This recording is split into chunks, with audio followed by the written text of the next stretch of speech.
आखिर एक स्त्री को क्या चाहिए? आज की कहानी में हम इसी सवाल का जवाब ढूंढेंगे।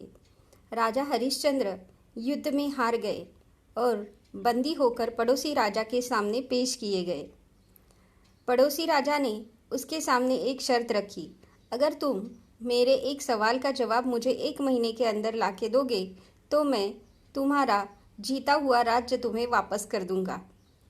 राजा हरिश्चंद्र ने यह बात मान ली और उसने कहा कि मैं सवाल बताओ। तो उसने कहा कि आखिर एक स्त्री अपने जीवन में सबसे ज़्यादा क्या चाहती है।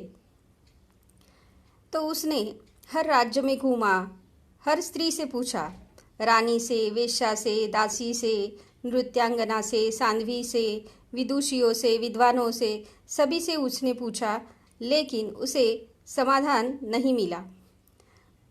फिर किसी ने बताया कि दूर देश में एक जादूगरनी रहती है, उसके पास हर सवाल का जवाब रहता है। तो वह हरिश्चंद्र राजा उस जादूगरनी के पास गया। फिर जादूगरनी से वही सवाल पूछा कि आखिर एक स्त्री क्या चाहती है। लेकिन जादूगरनी ने एक उसके सामने प्रस्ताव रखा कि अगर तुम्हारा दोस्त मुझसे शादी करेगा तभी मैं इस सवाल का जवाब दूंगी। वह जादूगरनी बहुत ही बदसूरत थी। उसके बदबूदार पोपले मुंह से उसका सड़ा हुआ दांत छलक रहा था। राजा हर्षवर्धन ने अपने मित्र को परेशानी में न डालते हुए इस शर्त से मना कर दिया, लेकिन उसके मित्र ने जादूगरनी से विवाह करने के लिए तैयार हो गया, क्योंकि हर्षवर्धन की जान बचाने के लिए इस सवाल का जवाब मिलना बहुत ही ज़रूरी था। फिर जादूगरनी ने उस सवाल का जवाब दिया कि हर स्त्री स्वयं निर्णय लेने में आत्मनिर्भर बनना चाहती है।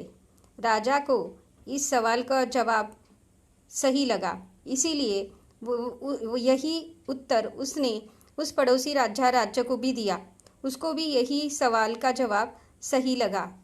इस तरह राजा हर्षवर्धन की जान बच गई।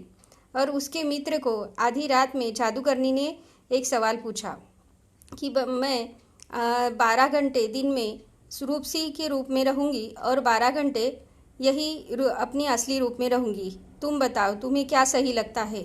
लेकिन राजा ने बताया कि तुम्हें जो सही लगता है वही करो। तो रूपसी ने कहा कि ठीक है, तुमने अब यह निर्णय मुझ पे छोड़ दिया है तो मैं 24 घंटे रूपसी रूप में ही रहूँगी, क्योंकि यही मेरा असली रूप है। बदसूरत रूप तो मैंने बाहरी दुनिया को दिखाने के लिए ही बनाया था।